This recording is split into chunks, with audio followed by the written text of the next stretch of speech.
Welcome to Home Science classes by Neha ma'am. Today we discuss about question series part 3. It's very important questions. It's useful for every home science students. आज की यह video home science विषय से सभी प्रतियोगी परीक्षाओं की तैयारी करने वाले छात्रों के लिए बेहद महत्वपूर्ण है। आज के इस वीडियो में हम 20 क्वेश्चंस के बारे में डिस्कस करेंगे। Question number 51 to 70।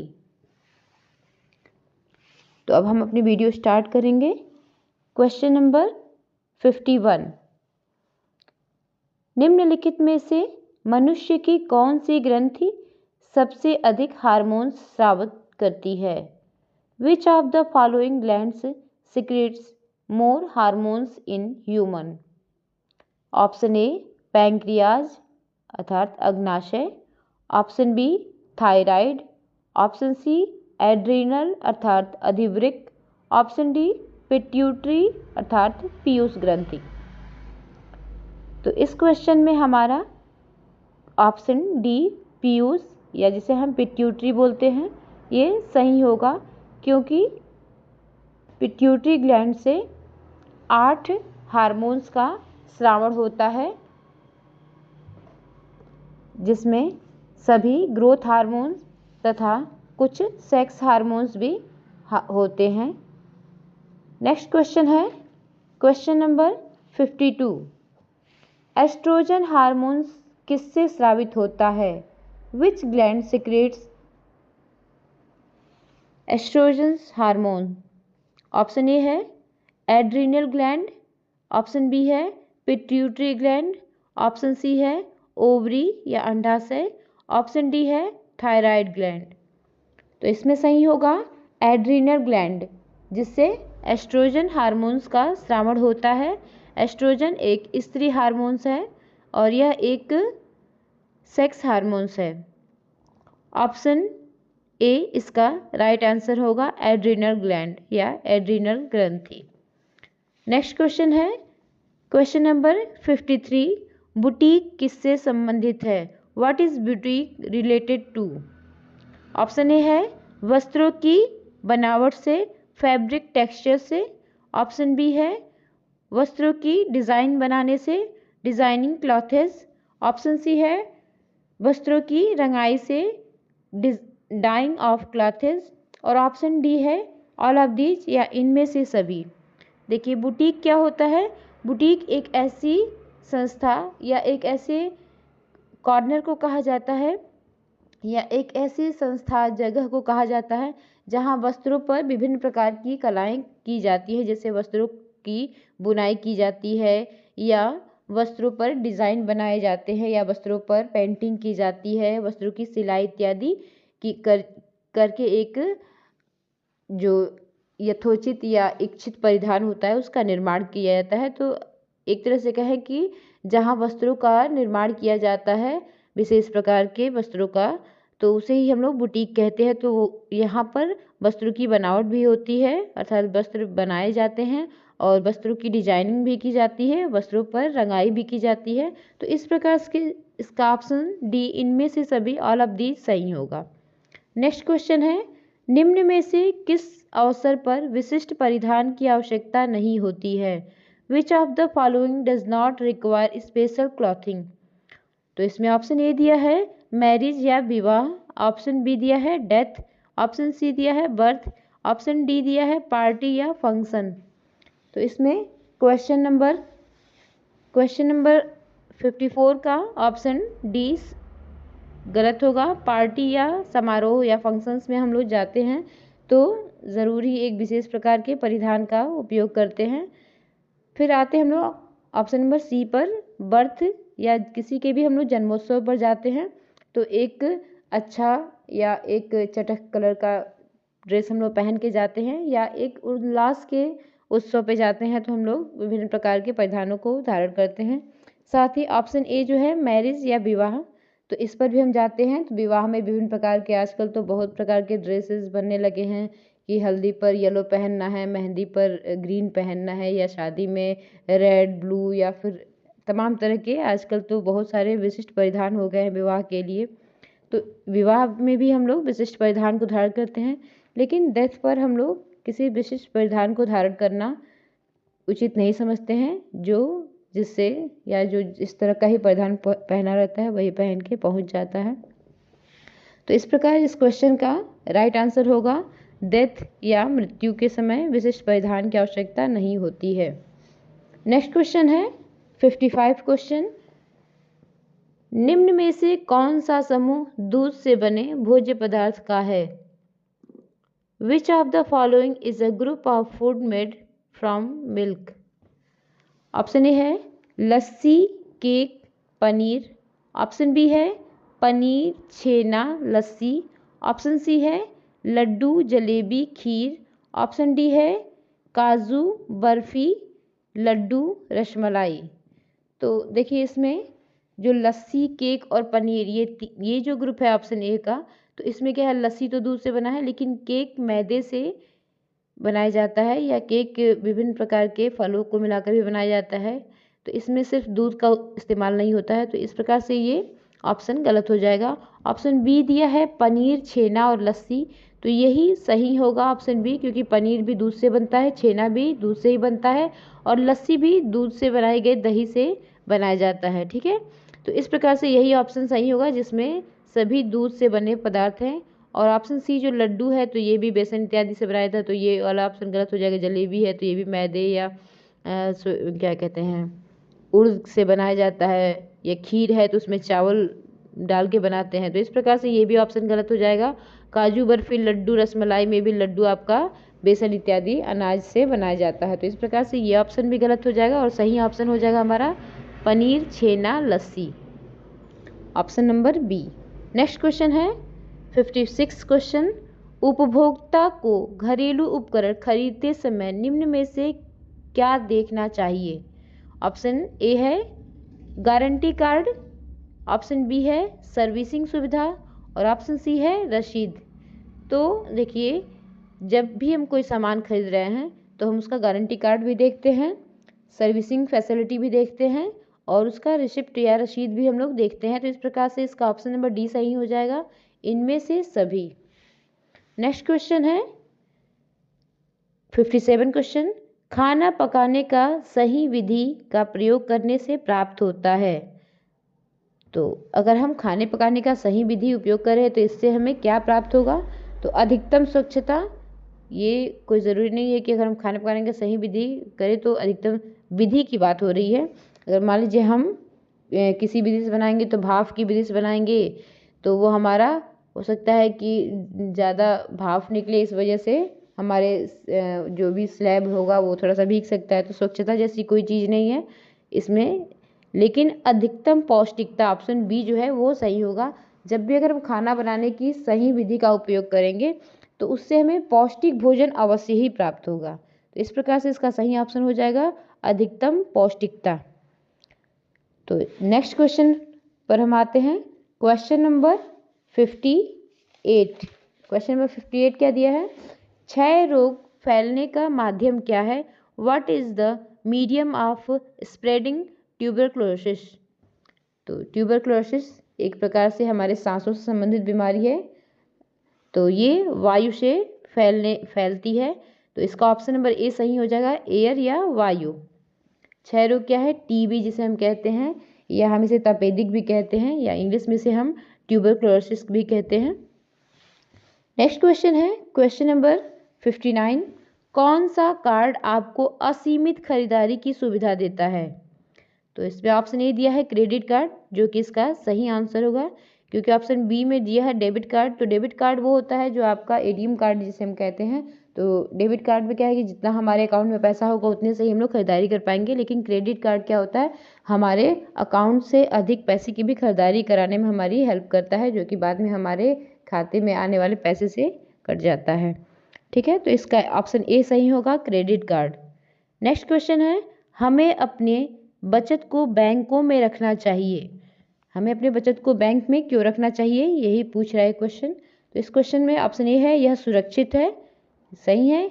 बैंकों में अगर हम पैसे को रखते हैं तो हमारा पैसा सुरक्षित रहता है, इस पे ब्याज मिलता है, ये भी इसका सही आंसर है। ऑप्शन सी दिया है किसी भी समय इसे निकाला जा सकता है, ये भी सही है कि जब भी हमें आवश्यकता होती है तो हम बैंक से पैसे को निकाल सकते हैं। अगर मान लीजिए हम अपना ब्याज के लिए किसी को ब्याज पर राशि दे दिए तो हमें जब आवश्यकता होगा तो ज़रूरी नहीं है कि वो हमें लौटा पाए। तो ये बैंक क्या है कि जब हमें आवश्यकता होगी तो हमें उसे प्राप्त हो जाएगा। तो ऑप्शन डी दिया है इसमें, इनमें से सभी या ऑल ऑफ दीज, तो यही सही होगा इसका। नेक्स्ट क्वेश्चन है हमारा क्वेश्चन नंबर 61। जन्म के समय बच्चे को क्या कहा जाता है? What is child called at birth?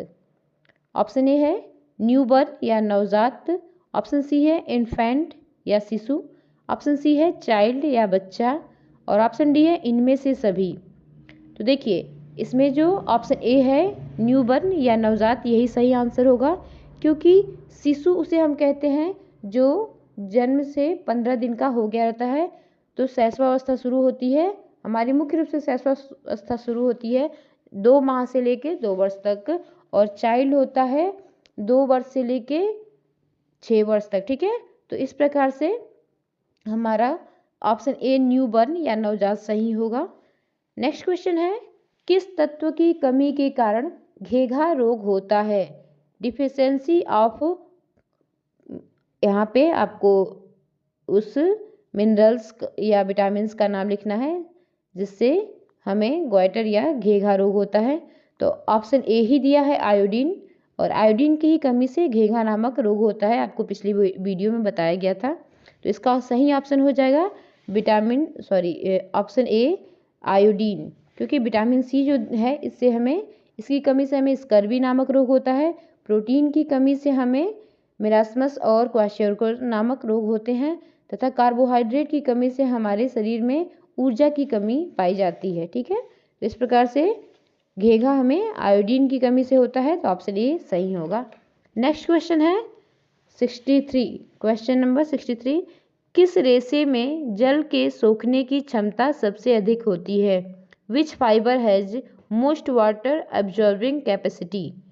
ठीक है, तो ऑप्शन ए दिया है कॉटन या कपास, यही इसका सही आंसर होगा, क्योंकि कपास में ही जल धारण की अधिक क्षमता होती है। ठीक है, नेक्स्ट ऑप्शन है इसमें वुल, ऊन। ऊन में पानी तो सोखता है लेकिन वो अधिक समय तक सोखे नहीं रखता है, उसमें पानी गया फिर वो निकलने लगता है पानी। ठीक है, तो ऑप्शन बी नहीं सही होगा। और रेयान में भी हमें जल धारण की जो क्षमता होती है कपास की अपेक्षा कम होती है, और सिल्क में तो जल धारण की क्षमता इन तीनों ही ऑप्शन से सबसे कम होता है। तो इसका सिल्क भी ऑप्शन आंसर नहीं होगा, इसका आंसर होगा कपास या कॉटन। नेक्स्ट क्वेश्चन है हमारा क्वेश्चन नंबर 64 है कपड़ों पर कौन सी धारियां आपको लंबा दिखाएंगी? ऑप्शन ए है तिरछी या डायगोनल, ऑप्शन बी है कर्व या वक्र, ऑप्शन सी है लॉन्ग एंड वर्टिकल, लंबी एवं खड़ी, और ऑप्शन डी है हॉरिजेंटल या चौड़ी। तो इसमें देखिए ऑप्शन सी लंबी एवं खड़ी, लॉन्ग एंड वर्टिकल लाइन ही हमें लंबाई में बढ़ोतरी करता है हमारी। तो ऐसे ही कपड़े, हमें अगर लंबा दिखना है तो ऐसे ही कपड़े पहनने चाहिए जिन पर लंबी एवं खड़ी धारियाँ हो। ऑप्शन नंबर सी इसका सही आंसर है। ठीक है, नेक्स्ट क्वेश्चन है 65। प्राकृतिक रोग प्रतिरोधक क्षमता आती है? तो ऑप्शन ए इसमें दिया है जन्मजात, नेचुरल इम्यूनिटी की बात हो रही है। ऑप्शन ए दिया है जन्मजात या बाय बर्थ, ऑप्शन बी दिया है दवा द्वारा या बाय मेडिसिन, ऑप्शन सी दिया है टीकाकरण द्वारा या वैक्सीनेशन, ऑप्शन डी दिया है इनमें से सभी। देखिए प्राकृतिक रोग प्रतिरोधक क्षमता की बात हो रही है, अगर केवल रोग प्रतिरोधक क्षमता की बात होती तो इसका ऑप्शन नंबर डी सही होता, लेकिन यहाँ प्राकृतिक रोग प्रतिरोधक क्षमता से है, तो इसमें ऑप्शन बी जो दिया है इसकी वजह से इसके इनमें से सभी नहीं होंगे, और ऑप्शन ए सही होगा जन्मजात या बाय बर्थ हमें प्राकृतिक रोग प्रतिरोधक क्षमता माँ के गर्भ से ही, माँ के स्वास्थ्य या माँ के पौष्टिकता के ऊपर हमारी प्राकृतिक रोग प्रतिरोधक क्षमता निर्भर करती है, जो कि हमें जन्मजात प्राप्त होता है। ठीक है, तो इस प्रकार से इसका ऑप्शन ए सही होगा जन्मजात या बाय बर्थ। नेक्स्ट क्वेश्चन है शरीर की नई कोशिका का निर्माण में सहायक है। ठीक है, तो ऑप्शन ए दिया है प्रोटीन, जो कि इसका सही आंसर होगा, क्योंकि प्रोटीन का ही कार्य होता है नई कोशिकाओं का निर्माण करना या मरम्मत करना। टूट फूट होने वाली कोशिकाओं में उनका भी मरम्मत करना प्रोटीन का ही कार्य होता है। तो इस प्रकार से इसका ऑप्शन ए सही हो जाएगा, प्रोटीन। ठीक है, इसके बाद से है नेक्स्ट क्वेश्चन हमारा, संतुलित आहार के अवयव हैं। संतुलित आहार में कौन कौन से तत्व उपस्थित होने चाहिए? तो आपको पिछली वीडियो में संतुलित आहार के बारे में विस्तृत रूप से पढ़ाया गया है। तो इसका ऑप्शन ए दिया है प्रोटीन व वसा, ये भी संतुलित आहार के अवयव हैं। ऑप्शन बी दिया है विटामिन व खनिज लवण, ये भी संतुलित आहार के अवयव हैं। और ऑप्शन सी दिया है कार्बोज व पानी या कार्बोज एंड वाटर, तो ये भी इस संतुलित आहार में होने चाहिए। इस प्रकार से इसका ऑप्शन नंबर डी, इनमें से सभी, ऑल ऑफ दिस सही हो जाएगा। ठीक है, तो 67 का आंसर हो जाएगा ऑल ऑफ दिस, इनमें से सभी। इनमें से सभी में क्या क्या? प्रोटीन, वसा, विटामिन, खनिज लवण, कार्बोज व वाटर। ठीक है, नेक्स्ट क्वेश्चन है हमारा 68 क्वेश्चन नंबर 68 में दिया है, निम्न में से कौन खाद्य अपमिश्रण का प्रभाव है? अर्थात इनमें से कौन सा प्रभाव है जो खाद्य पदार्थ में मिलावट से देखा जाता है? तो ऑप्शन ए दिया है आंखों की रोशनी जाना, लॉस ऑफ आईलाइट्स, तो ये भी सही है। अगर हम खाद्य पदार्थ में मिलावट खाद्य पदार्थ को अगर सेवन करते हैं तो उससे हमें विभिन्न प्रकार की आंखों से संबंधित बीमारियां भी होती हैं, जिससे अंततः हमारे आंखों की रोशनी चली जाती है। ऑप्शन बी दिया है आहार तंत्र के रोग, डिजीज ऑफ एलिमेंट्री सिस्टम, तो ये भी सही है। हमारे अगर आहार तंत्र में अगर किसी भी प्रकार की मिलावटी खाद्य पदार्थ जाते रहेंगे तो एक निश्चित समय के बाद हमारे आहार तंत्र में विभिन्न प्रकार के डिजीज अर्थात बीमारियां देखने को मिलेंगी। ठीक है, एलिमेंट्री सिस्टम में। ठीक है, नेक्स्ट ऑप्शन है लीवर का खराब होना, तो ये भी हमारे आहार नाल से ही संबंधित एक भाग है लीवर, जो भी खराब हो जाता है किससे? खाद्य मिश्रण या मिलावटी खाद्य पदार्थों से। तो option D all of this, इनमें से सभी, इसका सही आंसर होगा। अर्थात खाद्य मिश्रण से हमारे आंखों की रोशनी भी जा सकती है, आहार तंत्र में भी रोग हो सकता है, लीवर भी खराब हो सकता है। तो इस प्रकार से इनमें से सभी, ऑप्शन नंबर डी इसका सही आंसर होगा। ठीक है, नेक्स्ट क्वेश्चन है क्वेश्चन नंबर 69, वसा के अधिक सेवन से कौन सी बीमारी होती है? तो वसा के अधिक सेवन से हमें ओबेसिटी अर्थात मोटापा, ऑप्शन ए सही होगा इसका आंसर, और मोटापा नामक बीमारी होती है वसा के अधिक सेवन से। ठीक है, क्योंकि तपेदिक तो हमें वसा के सेवन से होती नहीं है। अनिद्रा की बात है तो अनिद्रा के विभिन्न कारण होते हैं। ठीक है, तो इनमें से सभी और ऑप्शन इसमें नहीं सही होगा, इसमें ए सही होगा, ओबेसिटी या मोटापा। नेक्स्ट क्वेश्चन एंड इस वीडियो का लास्ट क्वेश्चन है, निम्न में से कौन घरेलू गतिविधि नहीं है? Which of the following is not a house hold activity? ठीक है, तो ऑप्शन ए है कुकिंग या खाना बनाना, तो ये तो घर में ही होता है, प्रॉपर ये मतलब प्रायः घर में होता है और इसे हम घर में ही अच्छी तरह से कर सकते हैं, तो यह एक घरेलू गतिविधि है, कुकिंग। ऑप्शन बी है गोइंग टू द मार्केट, देखिए गोइंग मतलब जाना, यानी घर से बाहर निकलने की बात है, तो घर से बाहर होने वाले तो बाह्य गतिविधि में आ जाएगा ना, तो यही है जो घरेलू गतिविधि नहीं है, बाहर जाना। ठीक है, और ऑप्शन सी जो दिया है घर का ख्याल रखना, टेकिंग केयर ऑफ हाउस, तो जब हम घर में रहेंगे तभी घर का ख्याल रखेंगे, तो ये भी इसका सही आंसर नहीं होगा। बजट बनाना, हम अपने घर का बजट घर में बैठ के ही घर के मुद्दों पर चर्चा करके ही बनाते हैं, तो ये भी इसका सही ऑप्शन नहीं होगा। इसका सही ऑप्शन हो जाएगा बाजार जाना घरेलू गतिविधि नहीं है। Thanks for watching, please like share and subscribe.